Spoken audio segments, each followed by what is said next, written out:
Weatherbell Analytics, meteorologist Joe Bastardi, your daily update. We're going to talk about tornadoes today. This is our severe weather area today. That is a perilous situation in the Northeast relative to averages. Whenever you see this kind of system slicing in from the west and northwest like that.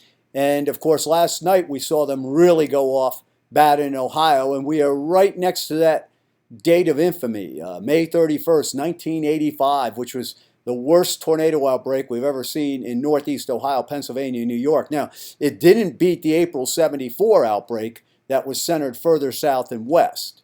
But in this particular case, we have a lot of action today in the Mid-Atlantic states and also in the Central Plains. You see it tomorrow again in the Mid-Atlantic states. And then you see this is probably going to be enhanced Thursday, but then we're going to shut it down. All right? Now, you notice where our tornadoes are. They're not as big as the mega years of '08 and '11, but we're right in between there. And what you'll see is this go sharply to the right here starting next week. We've had over 200 tornadoes in the last week, but it should be of no surprise. We've been talking about this since early May.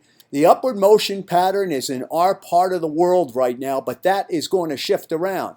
If you can see over the last week, you wonder why we have 200 tornadoes. It's the classic cold versus warm. The same thing as we saw in 2011, where you've got a lot of cold air in here. In 2011, though, it was hotter back in Texas, and perhaps that was the key to the fact that there were more then. But this was not forecasted by the models. What was forecasted was all sorts of warmth across the north, and that is a negative signal for tornadoes. So we were looking at it in the preseason. So what actually happened was too much cold air showed up. Now, this is going to be switching around because we're going to get it warm across the north and cooler to the south and east. So we are going to be, after the next 3-4 days, the tornado season is going to shut down. What's causing that? Well, the Southern Oscillation Index is crashing over here. And look what's going on in Australia. We got this big Arctic outbreak that is coming to Australia.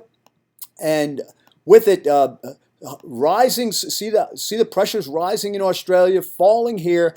That weakens the easterlies. That in turn feeds back in the atmosphere, and when it does, lo and behold, the pattern changes across the United States. So the Arctic air mass is going into Australia, and boy, I'll tell you what, they have some. We looked at that high pressure remains in Australia. It's not an Arctic air mass; it's an Antarctic air mass. Antarctic air mass. They're not polar bears; they're penguins. I keep but you can see how cold the air is in Australia. So we have an Antarctic attack into Australia, creating pressure rises here. The pressure falls out here. That in turn leads to a certain convective feedback that will change the pattern, and we'll get out of this tornado pattern later this week, and the worst of the season will be by us. Still a lot of action over the next few days. Try to enjoy the weather. It's the only weather you got.